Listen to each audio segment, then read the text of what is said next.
Olá, aluna! Olá, alunos! Sejam muito bem-vindos a mais uma aula do nosso curso de Análise e Levantamento de Requisitos de Software, trazendo a vocês nesta aula com exclusividade uma aula para falarmos um pouco sobre quais são as maneiras de construção de uma história de usuário. Bom, então, para quem está acompanhando ao curso desde o início, não pulou nenhuma aula, com certeza vai se recordar dos casos que tivemos sobre sistema de gerenciamento de bibliotecas, aplicativo de entrega de alimentos e também o sistema de gestão empresarial. Bom, eu vou tentar usar alguns desses exemplos do qual nós já vimos, já conhecemos, já estamos habituados, para tentar fazer uma ilustratividade daqueles desafios, das soluções em que nós havíamos falado lá nas aulas anteriores, para trazer como um exemplo de história de usuário a vocês.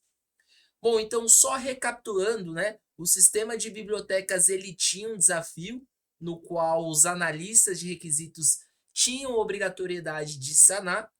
Então, um dos desafios principais era que o sistema de gerenciamento era obsoleto e não atendia às necessidades dos usuários daquela biblioteca.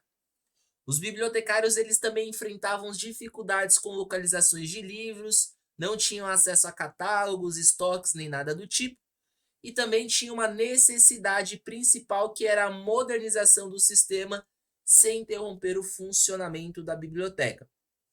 Bom, e aí lá nas aulas anteriores eu havia comentado que era necessário fazer um levantamento de requisitos, um mapeamento, aí entrariam técnicas que são as que nós estudamos aos decorreres das aulas, entrevistas, brainstorms e assim por diante. Nós falamos com determinados stakeholders, então vimos quais eram os stakeholders envolvidos, né, as partes interessadas até aqui, e aí chegamos a uma determinada solução. Bom, qual era a solução? Bom, a equipe ela havia conduzido as entrevistas com bibliotecários, funcionários e frequentadores. Então aqui nós tínhamos aprendido que eram três stakeholders, um era o bibliotecário, um era o funcionário, o outro era o frequentador, beleza? E aí foi feitos os mapeamentos necessários até então para que a solução fosse a mais viável possível, beleza?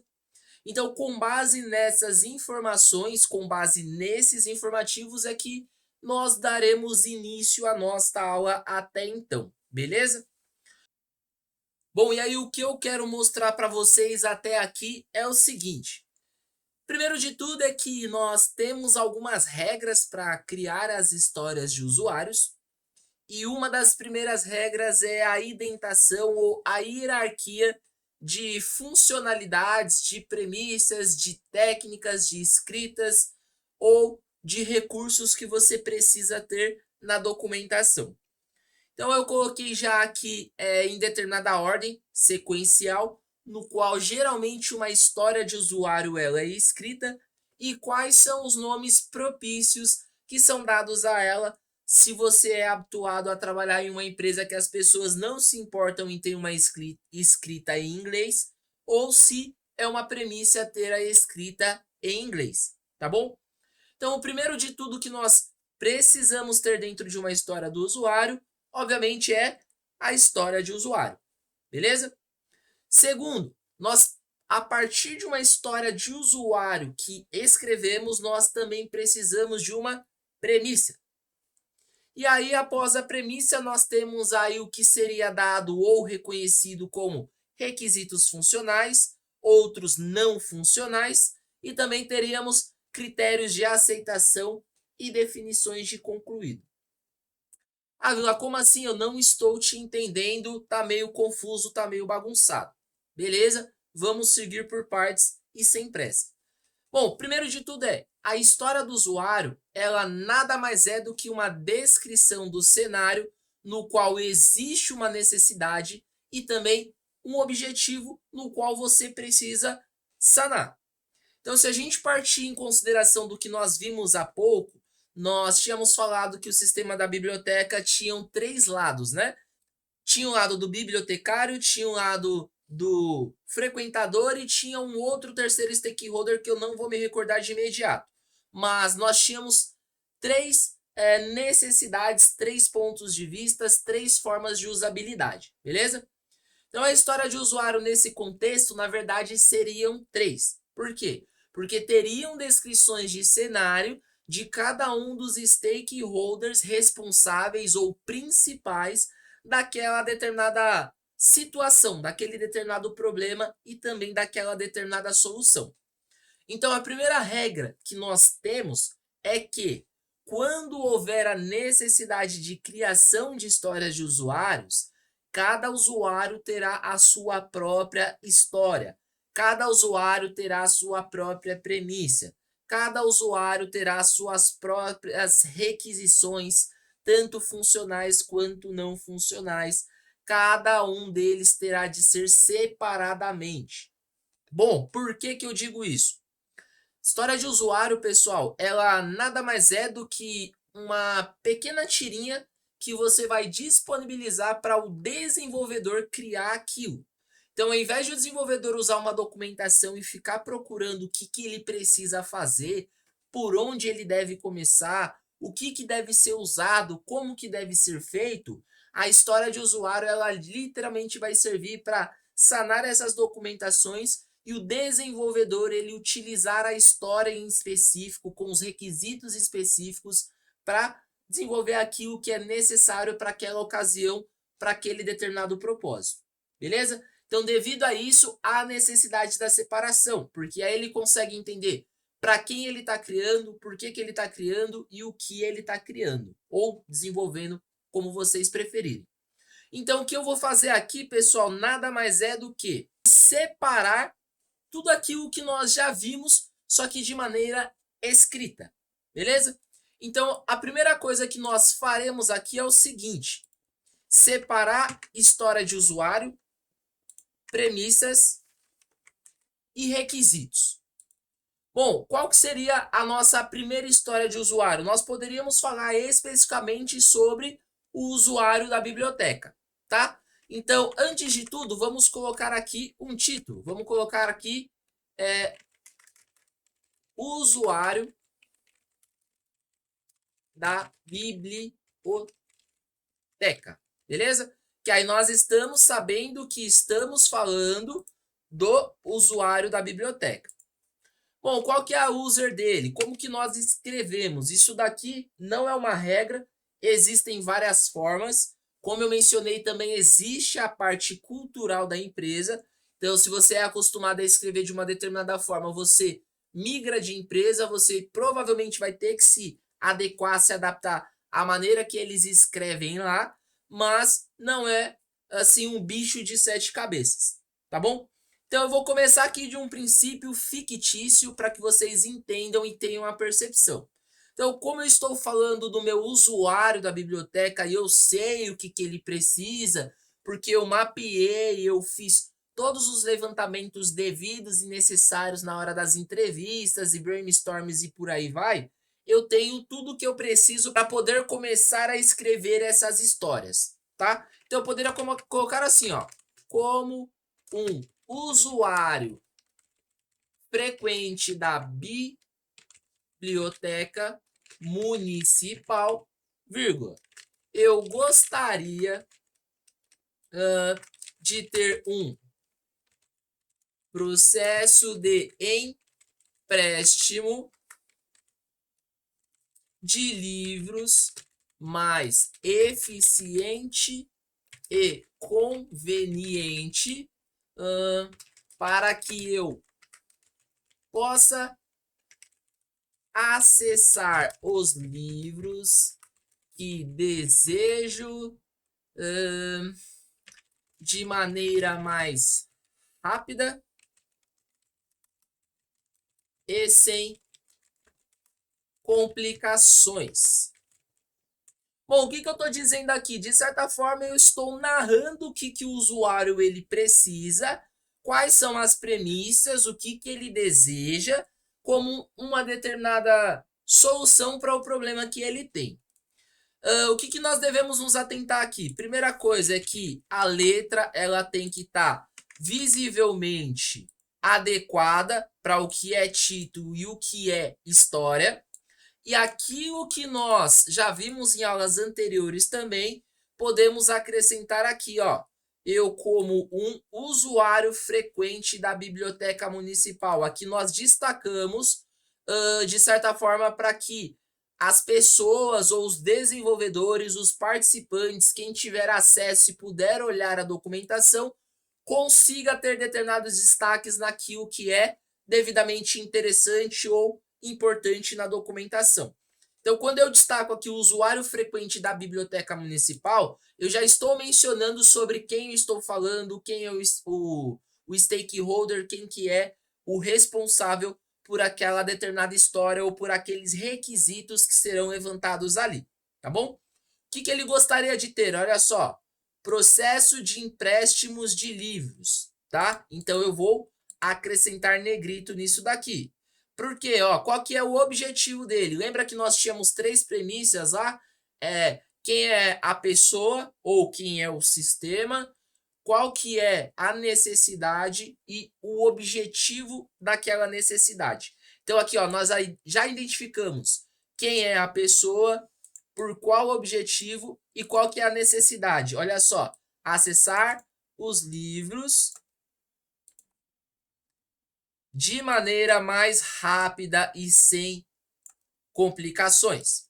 Então aqui seria uma breve história do que nós poderíamos ter com relação ao usuário, tá? Ao frequentador da biblioteca, beleza?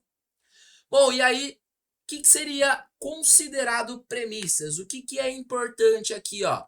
A premissa é, deve haver, ou melhor,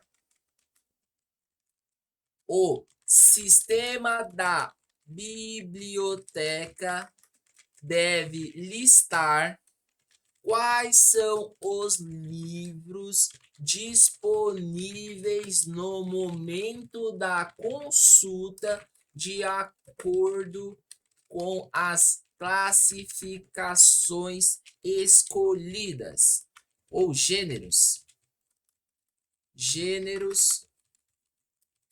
livros.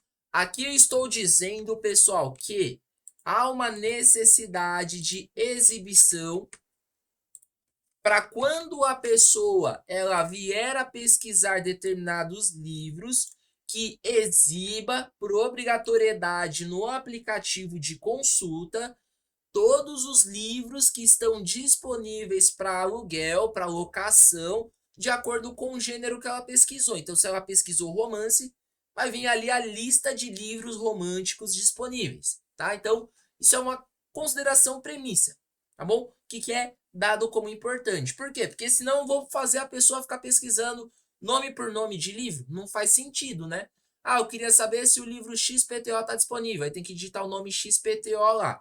E se ela não souber o livro que ela quer ou ela não souber o nome que ela quer?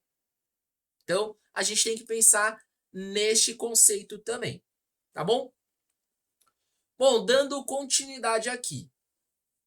Sobre os nossos requisitos funcionais. Os nossos requisitos funcionais, eles são baseados também de acordo com a história no qual nós estamos escrevendo no momento, e aqui também existem algumas regrinhas, tá? Dentro dos requisitos funcionais, nós precisamos primeiramente ter o nome do requisito e também nós precisamos ter o número daquele requisito como identificação. Vou dar um exemplo para vocês aqui, ó. Então, o primeiro requisito que nós teremos aqui para essa história em específico é empréstimo de livros, beleza?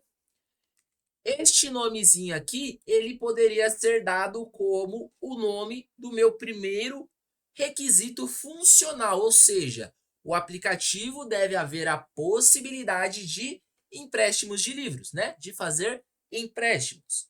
E aí eu teria, como eu mencionei, a numeração do requisito, ou seja, para realizar o empréstimo de livros, quantos requisitos são necessários criar para que isso dê certo? Então vamos lá. Aí nós fazemos algumas separações aqui. A primeira separação é que o requisito eu poderia escrever dessa forma aqui, ó. Cenário requisito 01, tá bom? Então eu estou dizendo aqui qual é o tipo de requisito e qual é o número dele. Mas observe que eu tenho aqui, ó, requisitos funcionais e requisitos não funcionais. Então eu poderia fazer dessa forma aqui também, ó, requisito funcional 01, abreviação de requisito funcional. Quando fosse requisito não funcional, Ávila, aí eu poderia colocar assim, ó, requisito não funcional 01, beleza? Porque aí eu estou dizendo qual é o número do requisito e também a referência se ele está sendo funcional ou não funcional. Então, eu em particular gosto de escrever dessa forma aqui, ó, requisito funcional 01, beleza? E aí, qual que é o cenário aqui, ó? Vamos colocar assim, ó. O usuário da biblioteca municipal deve emprestar livros de forma rápida e sem filas longas, beleza? Aqui é um requisito específico. Agora vamos para um requisito funcional 02, ó. Requisito funcional 02. Poderíamos colocar assim, ó. O usuário da biblioteca deve receber um aviso de que um livro que ele está lendo foi reservado por outro usuário. Beleza? Requisito 03, olha só. Requisito funcional 03. O usuário da biblioteca deve possuir um opcional de renovação de empréstimos, se possível, sem ter que ir fisicamente à biblioteca. E aqui, se a gente for pensando, a gente vai conseguir achar 1001 outros requisitos, tá bom? E aí, ó, lembrando as hierarquias devidas, no qual já nós tínhamos falado anteriormente. Acrescentar destaque no que precisa e não tanto destaque no que não precisa, beleza? Aqui, pessoal, é fictício, obviamente que se você sair pensando aí de forma mais detalhada, mais aprofundada, vai sair muito mais coisa daqui. E aqui entra também um outro ponto mencionado. Olha só que interessante. Se subirmos o documento, aqui eu estou falando que eu sou usuário, ó, como um usuário frequente da biblioteca. Estou pensando como um usuário. Aqui, o requisito eu também poderia colocar dessa forma. Então, assim, ó, como um usuário da biblioteca municipal, devo emprestar livros de forma rápida e sem filas longas. Ó, mais um para vocês entenderem. Como um usuário da biblioteca, vírgula, devo receber um aviso de um livro que está sendo lido e que foi reservado por outro usuário. Beleza? Outro, ó. Como um usuário da biblioteca, devo possuir um opcional de renovação de empréstimo, se possível, sem ter que ir fisicamente à biblioteca. E aqui de novo, ó, como um usuário da biblioteca, negrito. De novo, como um usuário da biblioteca, negrito. Por quê? Porque eu estou destacando quem que é o usuário, perdão, eu estou destacando quem que é o dono da história no momento, beleza? E aí, quais são as necessidades? Ó, emprestar livros para o outro aqui, ó. receber um aviso ou receber uma notificação. Aqui, galera, quando vocês forem escrevendo as histórias, assim, em equipes de empresas médias a grande porte, você nunca vai trabalhar sozinho. Sempre vai ter pessoas profissionais, companheiros de equipe que vai te ajudar a validar a história. O que seria a validação da história? Seria o refinamento dos requisitos. Ah, Vila, como assim? Vamos lá. Ó, nós estamos escrevendo aqui a primeira história, que é a do usuário, e nós achamos 3 requisitos funcionais aqui.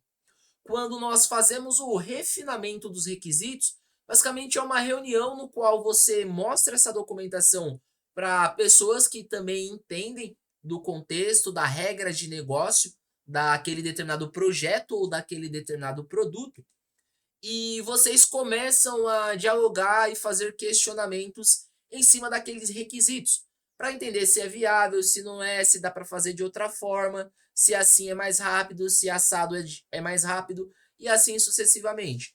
E aí acaba que também a parte escrita, né, o português ali, ele acaba sendo modificado devido a alguns pedidos. Então as pessoas às vezes até comentam, e se você escrever de uma forma mais objetiva e não tão formal, se você escrever de uma forma mais formal e não tão objetiva, se você detalhar o nome do banco de dados que vai ser usado, e se você acrescentar o nome das colunas ou dos dados que serão passados dentro de uma API, e assim sucessivamente. Então, seu documento ele vai sendo incrementado e vai sendo reajustado, realocado, conforme você vai fazendo esses refinamentos. Então, aqui é um exemplo no qual eu já estou dando, no qual talvez seria um termo mais técnico que todo mundo entenderia. Então, aqui, ó, ao invés de receber um aviso, eu poderia colocar receber uma notificação.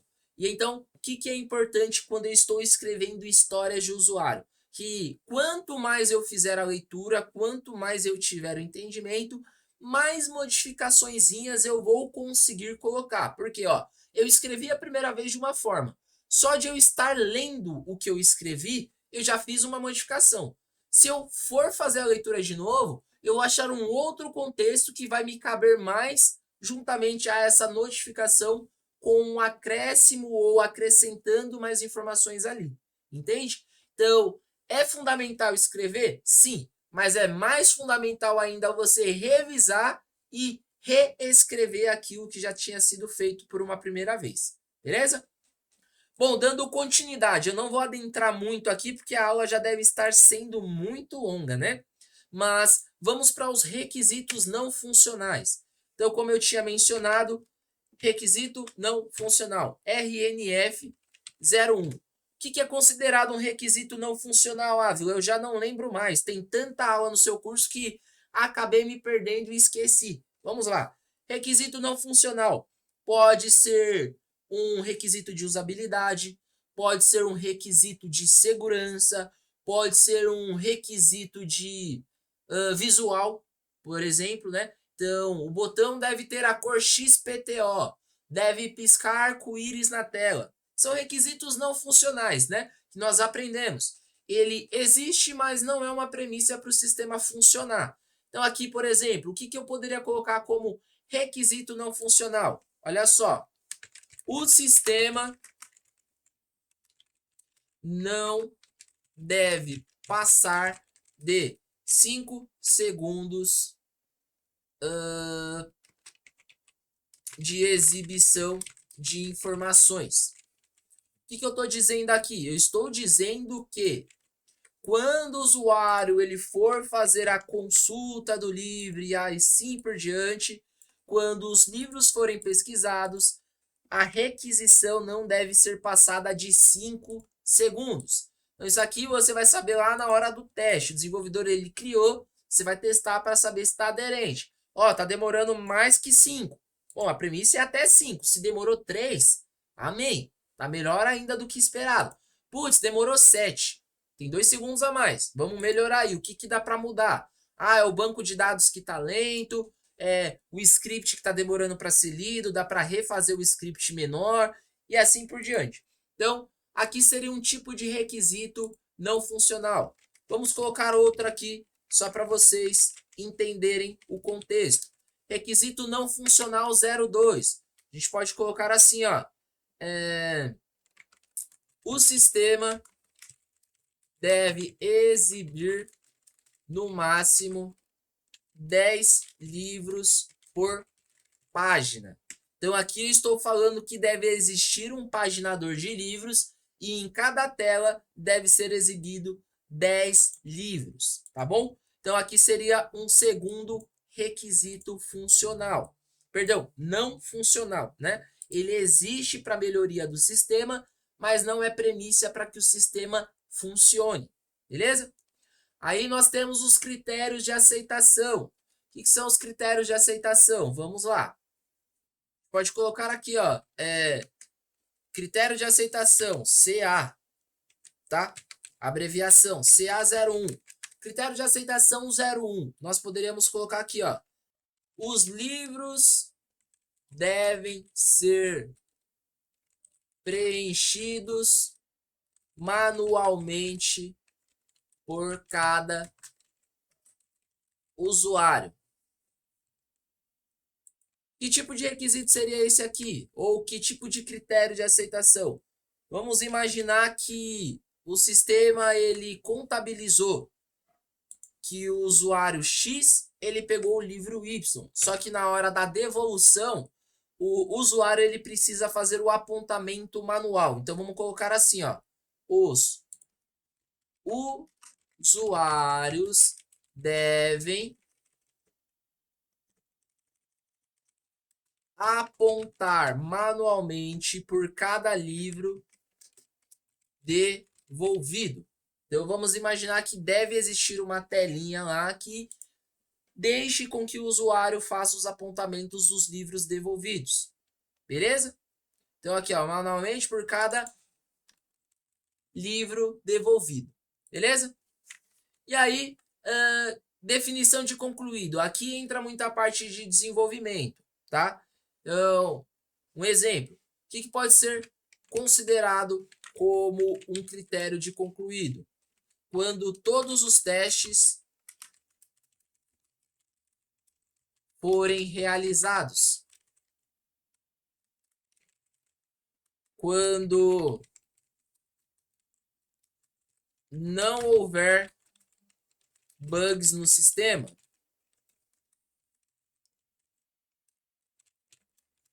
Quando requisito XPTO estiver desenvolvido, testado e validado. E assim por diante. Então eu poderia colocar aqui critérios de aceitação que são dados como concluído, ou seja, quando que aquele meu requisito vai ser concluído?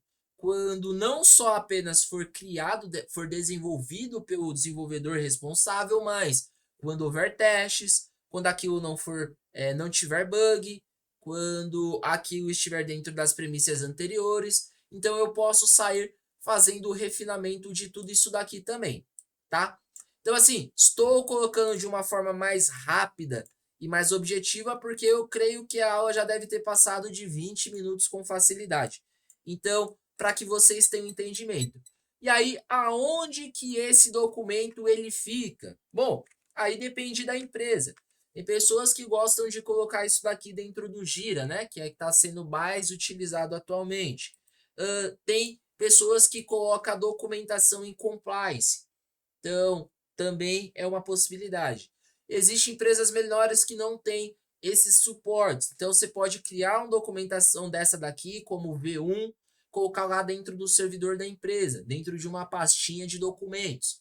Então, tudo isso daqui vocês conseguem lapidando de acordo com a aderência da empresa, tá? Então, se a empresa ela comporta e deixa você fazer de uma forma, obviamente você vai fazer. E observa aqui, como eu estou falando de documento, galera, eu tenho que ter uma determinada ordem aqui, ó. Não adianta eu colocar algumas coisas com tamanho de letra, outras coisas com letra maior, outras com menor. Eu tenho que seguir um modelo, beleza? E aí, para tudo isso que nós viemos a escrever até aqui, como foi mencionado, a necessidade de acrescentar negrito, destaque naquilo que precisa, ter aqui na documentação o que é mais objetivo e mais legível possível, beleza? Então aqui é uma das formas que nós temos de escrever as histórias de usuário. Então lembrando, recapitulando aqui de uma forma bem macro. A história do usuário, ela pode ser descrita como a user history, onde eu vou escrever um pequeno trechinho das necessidades e objetivos daquele usuário em questão. As minhas premissas, elas são aquilo que o sistema deve ter como prioridade ou que aquela funcionalidade, aquele requisito deve ter. Bom, sobre os meus requisitos funcionais, né? Eu vou colocar sempre o nome do meu requisito e vou numerar quantos requisitos aquele requisito específico ele possui, beleza? A mesma coisa como os não funcionais.